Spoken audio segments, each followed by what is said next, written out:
Hello friends, আসসালামু আলাইকুম। Welcome back to my channel Lucky Cooking House. আশা করছি সবাই ভালো আছেন। আজ আমি খুব সহজ ও মজাদার একটি রেসিপি তৈরি করে দেখাবো, যেটা তৈরি করা যায় খুব অল্প উপকরণ দিয়ে আর খেতেও দারুণ।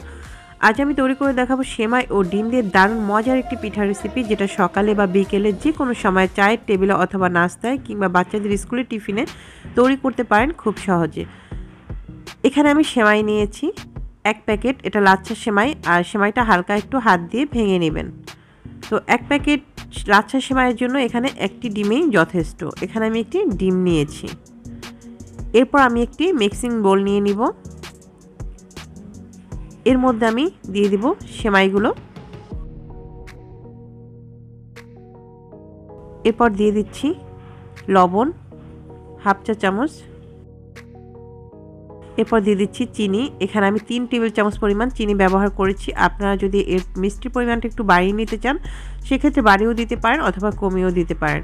এরপর দিয়ে দিচ্ছি আমি দুধ। এখানে আমি গুঁড়া দুধ ব্যবহার করেছি 1/3 কাপ পরিমাণ।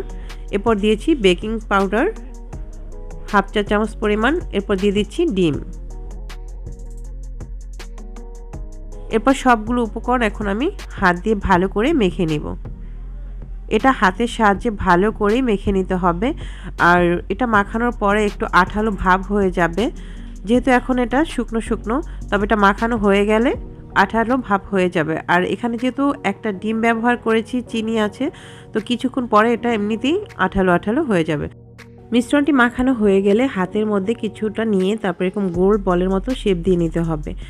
তারপর আঙুলের সাহায্যে ভালো করে এভাবে চেপে চেপে এটা একটা বিস্কিটের মতো শেপ দিতে হবে। আর লক্ষ্য রাখবেন এর গায়ে যেন কোনো প্রকার ফাটল না থাকে। বানানোর সময় একটু চেপে চেপে বানালে এটা পারফেক্ট হয়ে যাবে। এরপর এটা কিন্তু কোনোভাবেই ফেটে যাবে না। তো দেখতে পাচ্ছেন এটা কিভাবে আমি বিস্কিটের মতো করে বানিয়ে নিচ্ছি। তো এভাবে আমি সবগুলো পিঠা বানিয়ে নিব। তো এখানে আমার সবগুলো পিঠা বানানো হয়ে গেছে। এরপর এটাকে ভেজে নেওয়ার পালা। পিঠাগুলো ভাজার জন্য আমি এখানে চুলায় একটি ফ্রাই প্যান বসিয়ে দিয়েছি। দিয়ে দিচ্ছি তেল। এখানে আপনার তেলটা আপনাদের ইচ্ছে অনুযায়ী বাড়িয়ে কমিয়ে দিতে পারেন। তো তেলটা এমনভাবে দিতে হবে যেন পিঠাগুলো দেওয়ার পরে এটা তেলের নিচে ডুবে থাকে। আর তেলটা আমি হালকা একটু গরম করেছি, খুব একটা বেশি গরম করে নিইনি। খুব বেশি গরম করলে এটা কিন্তু দেওয়ার সময় পুড়ে যাবে, তো পিঠাটা ভিতরে কাঁচা থেকে যাবে। সেজন্য এটা একটু হালকা গরম করে নিয়ে পিঠাগুলো দিয়ে দিতে হবে। আর তেলের বলক দেখে আপনারা বুঝতে পেরেছেন যে আমার পিঠার তেলটা কতটা গরম ছিল। তো এই অবস্থায় আমি হালকা একটু ফ্রাই প্যানটা ঝাঁকিয়ে দিচ্ছি। আর এটা যখন এক পাশ হয়ে যাবে তখন হালকা করে এভাবে উল্টে দিতে হবে। আমার এক পাশ কিন্তু অলরেডি হয়ে গেছে। এটা খুব বেশি জাল দিয়ে কিন্তু ভাজা যাবে না, একদম হালকা আছে, এটাকে ভেজে নিতে হবে একটু সময় নিয়ে।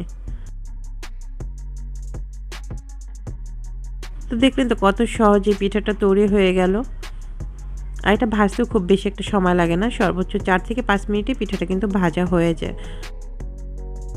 এরপর পিঠাগুলো ভাজা হয়ে গেলে আমি তুলে নিচ্ছি।